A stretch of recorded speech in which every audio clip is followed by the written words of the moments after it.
Hello everyone, আসসালামু আলাইকুম। আজকে আসছি বানিয়াপুর অফিসে।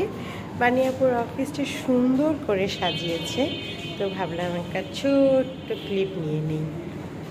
আমি বড় অলস মানুষ, ক্লিপ নিতেও আমার অনেক আলসেমি লাগে। মোবাইল বের করি, ছবি তুলি, ভিডিও করি, কিন্তু আপলোডও করি না।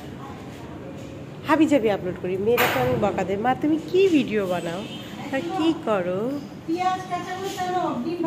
আপু আপনার অফিসটা অনেক সুন্দর হয়েছে, তাই ভিডিও করছে। হ্যাঁ মাশাআল্লাহ, অনেক ভালো লাগছে, একদম পুরো চেঞ্জ।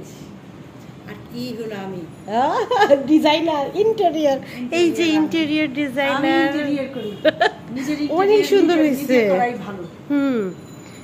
মানে আগে কিন্তু এই জায়গাটা ইউটিলাইজ হয়নি, এখন সুন্দর ইউটিলাইজ হয়েছে। চিন্তা করে করে করে করে এগুলো আবার এগুলো বানাইতে হয়েছে না নতুন করে।